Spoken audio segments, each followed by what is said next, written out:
Stephanie and I were driving back after Thanksgiving. We were driving through the 1,300-mile trek that is the state of Illinois. Or at least it feels like it. And we're driving for what felt like 94 hours. And somewhere on one of those highways, as we're driving through, there was an accident. It was dark. It was raining. You understand. It happens. And so we were driving, and I was in the left lane. And as it turns out, we looked up ahead, and we saw the flashing blue lights, and we saw, the temporary sign that they put up very often that had the arrow to go over, telling me that I am no longer allowed to drive in the left lane. So now, all of you who have ever driven a car, all of you who have ever driven on a highway know exactly what happened. I awkwardly inched along, trying to find a place to go to the right with my signal on, while everyone in the right lane pretended like I didn't exist. Didn't let me over again and again and again. And listen, I'm not throwing stones. It's not what I'm doing. I also have been in the chosen lane where everybody's trying to get over. I've been there.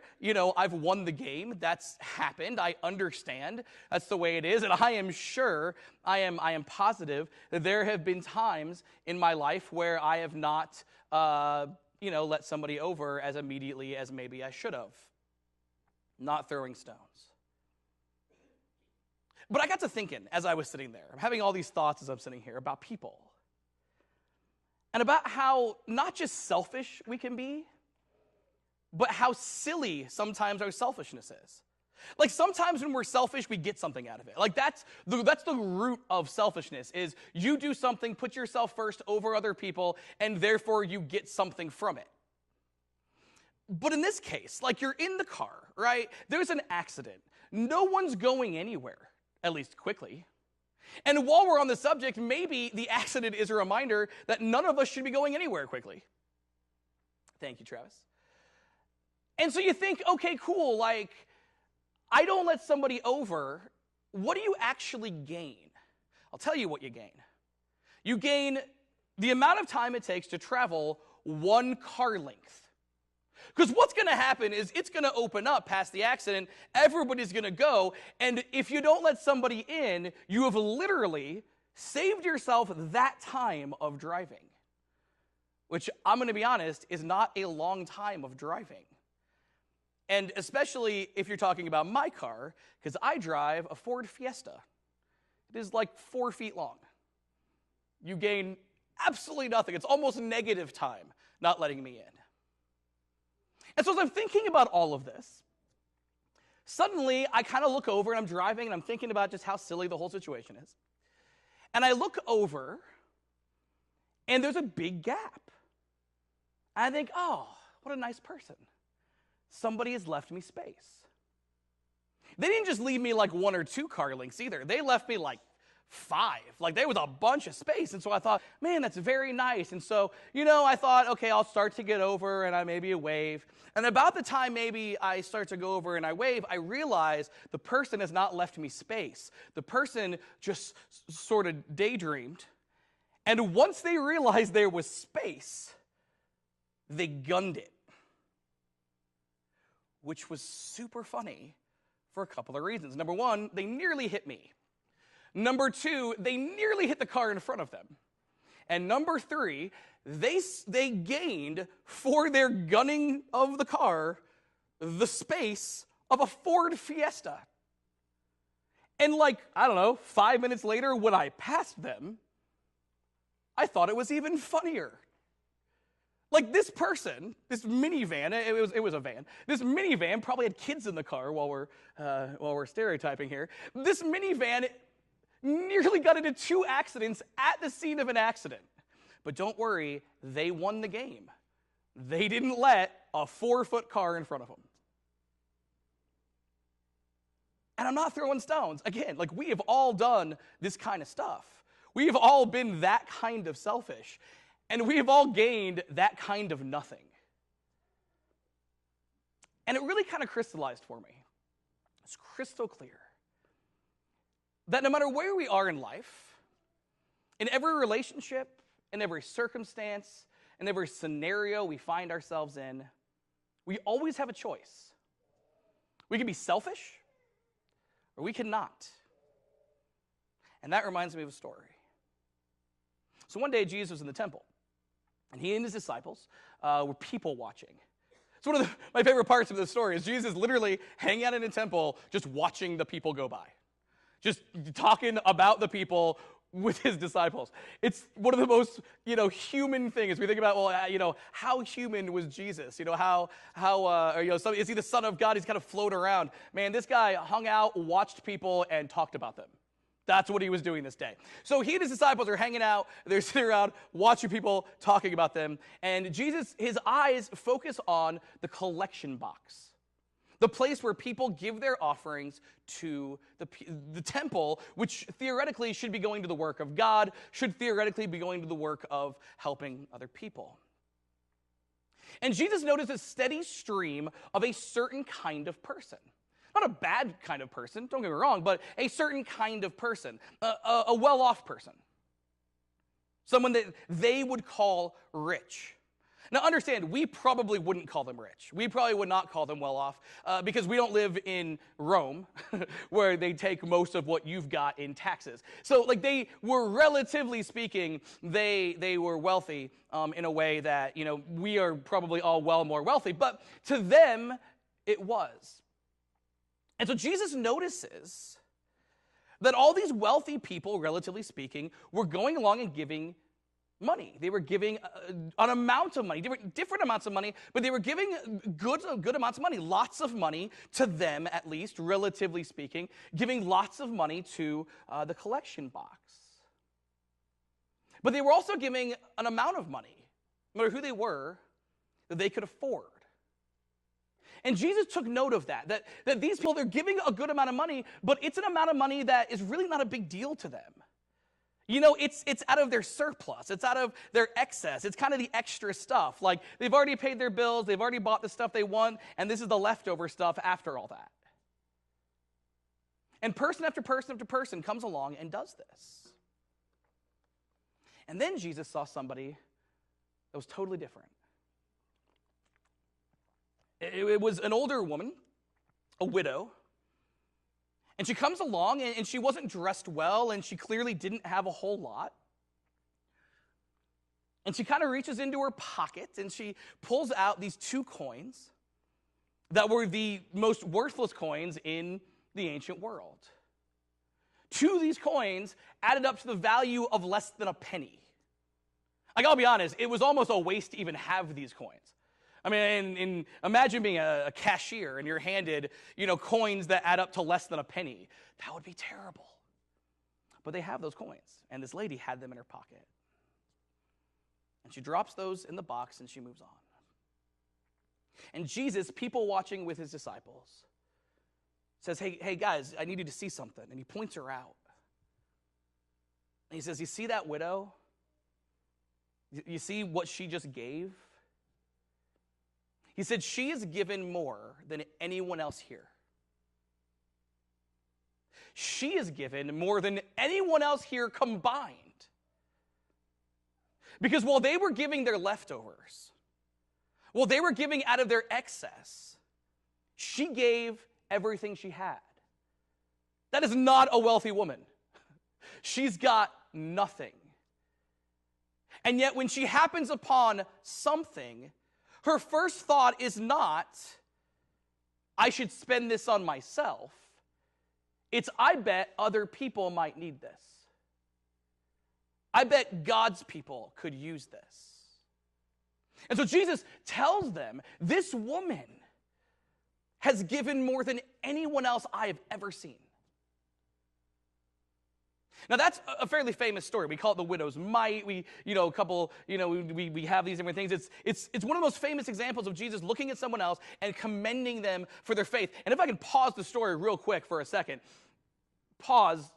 Let's get out of this sermon for a second and maybe on a side note, a footnote maybe. There's this idea that if God has blessed you, that you have a lot of stuff, or you have a lot of money, or whatever.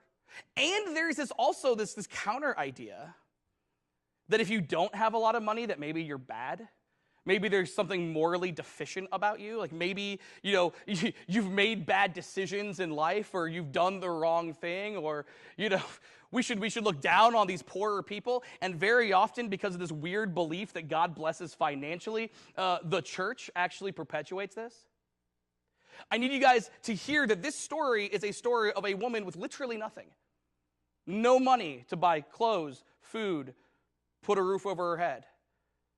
This is a woman who's the poorest woman in the Bible. And Jesus looks at her and says she has greater faith than anyone I've ever seen. She's offering more to God and people than everyone else here combined. God does not value wealth like we do. And God does not look down on the poor like we do. Which is probably why when God became a person, he became an impoverished person named Jesus. That's a different sermon, though. Let's come back to this one. Okay, so there's this woman. And she has this example, and we think, okay, it's a great story, cool.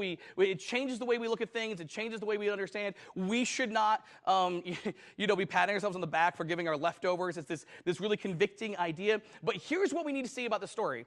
This woman is not the point. She's not. We think about that a lot. We think about that story a lot, and we put her front and center.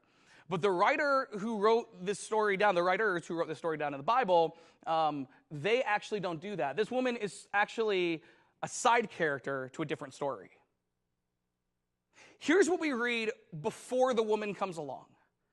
As Jesus and his disciples are people watching in the temple, here's what we read Jesus telling them.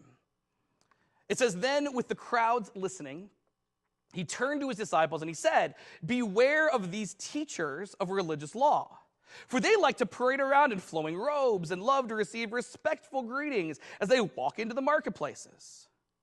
And how they love the seats of honor in the synagogues and the head table of banquets. Yet they shamelessly cheat widows out of their property and then pretend to be pious by making long prayers in public. Because of this, they will be severely punished.'" The widow is not who Jesus is talking about here. Jesus, people watching the temple, and he's looking at the religious leaders of Israel, and he's seeing them walking around and people looking at them as if they're amazing and deferring to them and oohing and awing and believing that they are wonderful people because of how they look, because of how they talk, because how they're able to act. And the people bought it, hook, line, and sinker. We got to pause again. Get out of the sermon and get into another one real quick, guys. Okay, look. We need to understand that the people who killed Jesus, the religious leaders of Israel, we think of them as bad guys. Every person you read about in the Bible thought of them as a good guy. The people loved the religious leaders.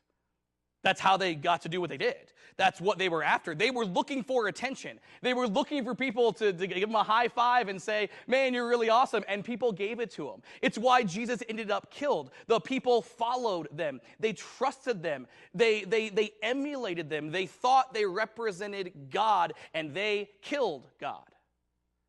And that is incredibly humbling. Because it's a warning to us to make sure we are trusting the right people and we are following the right leaders. And it's also a humbling idea that when people follow us and tell us that we're awesome, that we don't seem to think that just because people say we're great, that God is saying that. Let's come back to this sermon. So, the religious leaders are terrible. And because the people enabled them with their trust,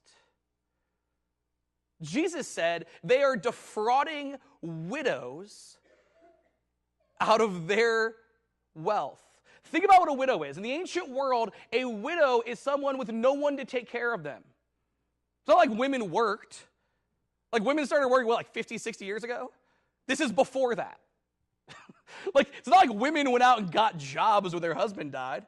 They just hope somebody else could provide for them, usually a child. Well, here's the deal. Maybe they don't always have adult children, or maybe their adult children aren't the greatest people. Widows were destitute. They were dependent on the generosity of other people. And the religious leaders sought out the poorest and most vulnerable to go after, because they were the poorest and most vulnerable. They were the easiest targets. And that's despicable. And so Jesus is people watching, and he's looking at this, and he's saying, here's a widow who lives in an economic reality where the people who are supposed to help her are hurting her. And she's still generous and kind and giving and loving. And it dawns on me, it is crystal clear that in every relationship, circumstance, situation we find ourselves in, we always have a choice. Always. We can be selfish, like the religious leaders, or we can be like the widow and not. Which reminds me, one day Jesus was born. Maybe you've heard it recently, the last couple of weeks. One day Jesus was born, and when Jesus was born, he was born in Bethlehem, which is interesting because Jesus was actually from and lived in Nazareth. We remember that. Like, he says, hey, I'm from Nazareth, and everybody makes fun of him for being from Nazareth because it's not a great place to be. So Jesus was born in Bethlehem only because the Romans decided they wanted a census. They're the Romans. They needed more wars. They needed to oppress more people. It's what they did. That's an expensive undertaking. Like, if you're going to oppress people and conquer people and make them your subject, that costs money. So they needed a census to figure out some taxes. And so they say, everybody's got to go back to where your family is from. Go back to your ancestral home. We've got to make sure we are collecting every penny we've got. And for Joseph, that meant he had to go to the city of David in Bethlehem. Now, you might think, well, David was the king, probably had a lot of people who were his descendants. You would be right, in fact. So lots of people had to go to Bethlehem. So if you could imagine it, Bethlehem is sort of packed to the gills with people. And on top of that, Mary is like 9 months pregnant, maybe 8. I don't know. She's very, very pregnant. Like, she's ready to pop pregnant. And I have never been pregnant, but if there's anything I've observed about pregnant women, it is this: they are not fast. Walking, running, existing, like, they're not fast. So if you can imagine, Joseph and Mary have got to get to Bethlehem, but Mary is ready to pop, and he's like, we've got to go, and Mary's like, nope, we're going at the speed I am going. And then she gets to Bethlehem, and Jesus is like, yeah, I'm ready to be born now. And it's interesting because you would think like they could have planned that better. But look, I've never been pregnant, but if there's one thing I've observed about pregnant ladies, it's that their babies come when the babies want to come. Like, you can't just be like, go back in there. It's not how it works. They come when they darn well please, and it's not always convenient because babies are sometimes jerks. So they get to Bethlehem, and if you can imagine it, there's all these people, and it's been very late, and baby Jesus is the jerk who's coming out when they don't want him to, and they're right here, and that's why we read this in our Bibles in Luke chapter 2. It says, while they were there, the days were completed for Mary to give birth. And she gave birth to her firstborn son. She wrapped him in cloths and laid him in a manger, because there was no room for them in the inn. So Luke emphasizes this point, that they had to put Jesus in a manger. It's not a place you generally put a newborn baby, because there was no other room for them to go. Because this is a census for taxes, and everybody's in Bethlehem, and it's packed to the gills. And they would have gotten there sooner, but Mary, ready to pop, very slow. Luke emphasizes that they're displaced. Pause. Let's get out of this sermon and go to a new one. I'm so sorry about continually doing this. One of the things that us theologians like to do, and you should watch out for this, is coming up with these new ideas that seem like novel and neat, but don't actually tell you anything. So here's the thing. Over the last few years, I've sort of observed that lots of people will say, well, Jesus wasn't born in a stable. Like, you know how we always thought that Jesus was born in a stable? Jesus wasn't born in a stable. It's not it. He was born in a cave. All of our stuff is wrong. And so then what happened after a few years of the cave? In the last couple of years, it's been like, no, you've said cave. It's not a cave, guys. It's the back section of a house. And here's what's annoying about that, if I may. None of it means anything. Like Luke said that they were displaced. They were in a place that they shouldn't have been because there was no room anywhere. I don't care where it is then. It was not where it was supposed to be. That's the message. And I don't care if it's a cave or a stable. I don't care if it's a clown car. It's not where you're supposed to be. That's the point. Watch out for preachers who tell you things that don't mean anything. All right, let's come back to the sermon. Back to this one. That's a rant. That's not even a sermon. That's just my own personal irritation. So look, I've thought a lot about this. Thought a lot about, okay, Jesus is displaced. Like he's in his stable, cave, back house, clown car, he's somewhere. And he's not where he's supposed to be. And it makes me think about the circumstances surrounding that, okay? Like, let's remind ourselves that Mary is like 12, 13, 14. Like, she's very young. She's hanging out with Joseph and no one else. So no family. Usually a woman that pregnant would be with her mother, grandmother, great-grandmother, aunts, cousins, all the ladies of the family. Like that's how they gave birth. Like all the ladies would be together and they would help out, especially the first time birth, because man, 12-year-old Mary, 14-year-old Mary, whatever, she has no idea what this is going to be like. So she needs, a cousin being like, no, that's normal. Or like her mom be like, that ain't normal. We got to fix that. Everyone can see that this is not normal for Mary to be by herself, ready to pop, with just Joseph. Man, he has no idea. He can't help her. He was trying to hurry her 20 minutes ago. Everyone saw this. People saw this. People who had rented rooms. People who owned houses. People who had space. And almost all of them looked away and said, somebody else will do it. The vast majority, like 99% of Bethlehem, did not help a teenage girl who's about to have a baby, and she's totally alone.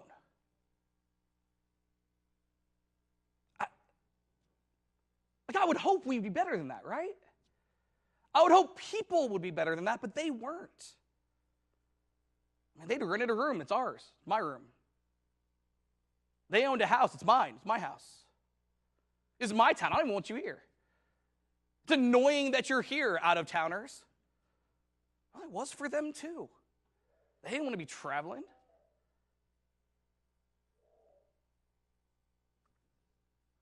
And I think, man, what a ridiculous situation they found themselves in.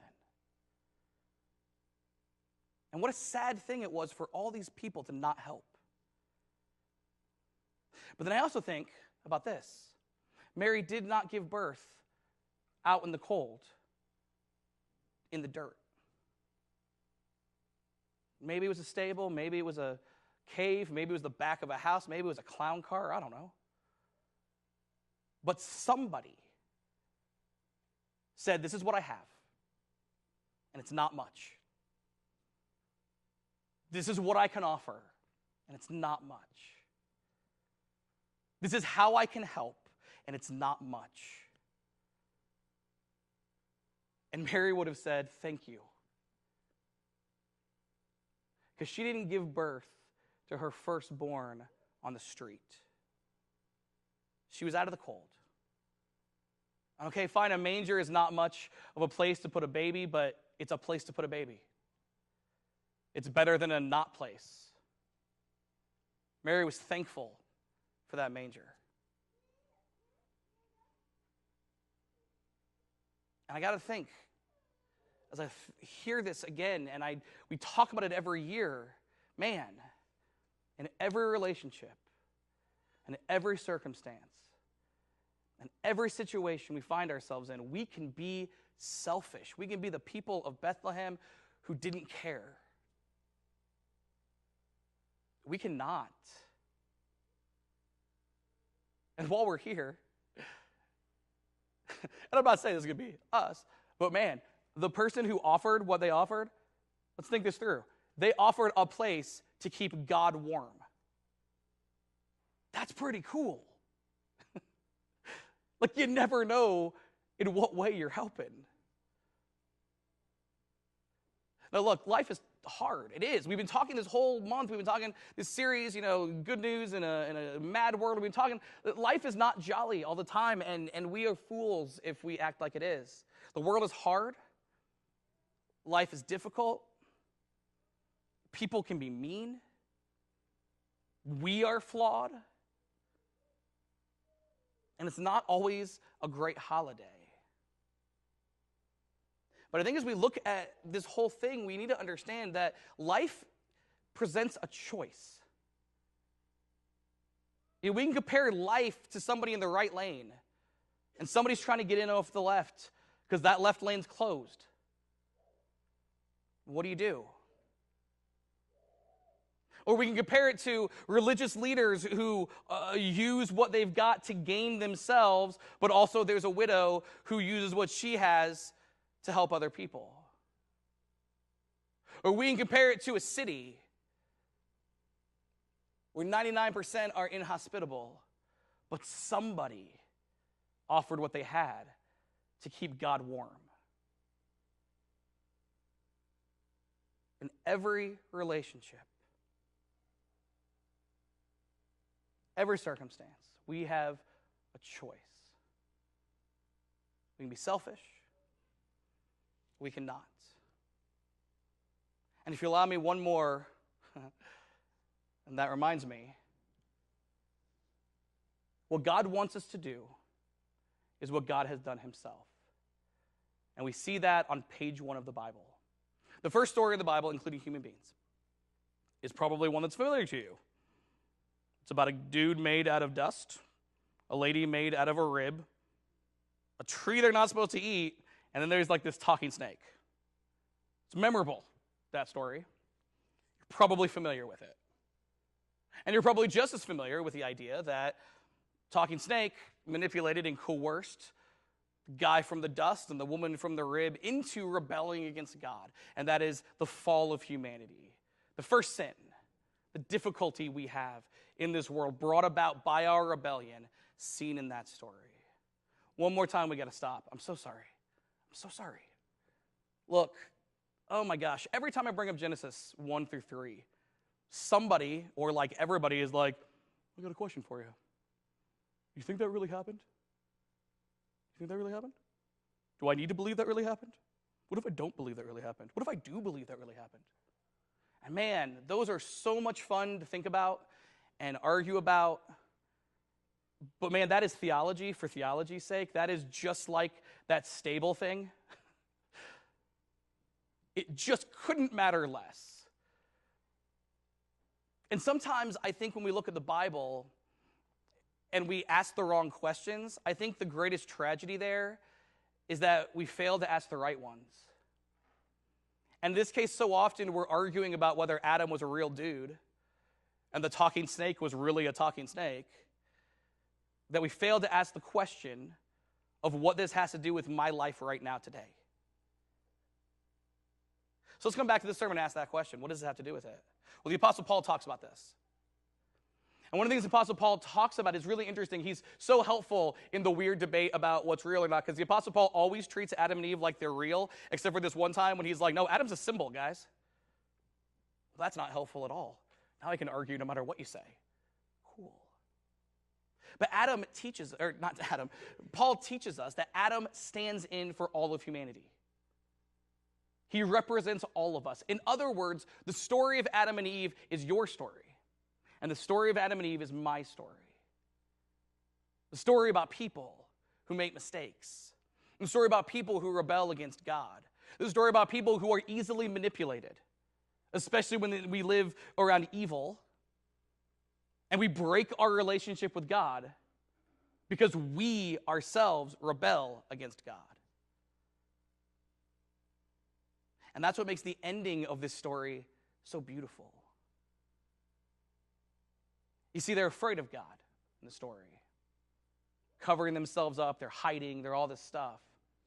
And God comes along and he says, all right, there's going to be some consequences here. There's consequences for the man, there's consequences for the woman, but there's consequences too for the snake.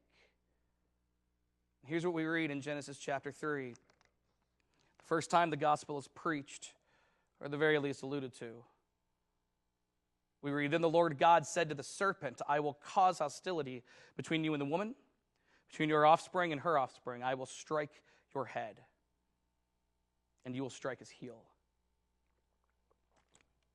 We read it through the lens of the gospel, understanding now that we understand God, we see God because we see Christ. We understand that what happens is that people who have brokenness due to sin, that's a real problem. That's a problem that's not going to go away without some help. And God had an opportunity to be selfish. And you know what's interesting? If God was selfish here, he wouldn't have been wrong. It's not like we deserve help sometimes. I mean, really. But God could have just said, you know what? Man, you're that guy in that right lane. Not letting anybody over. Fine. Man, you're the religious leader.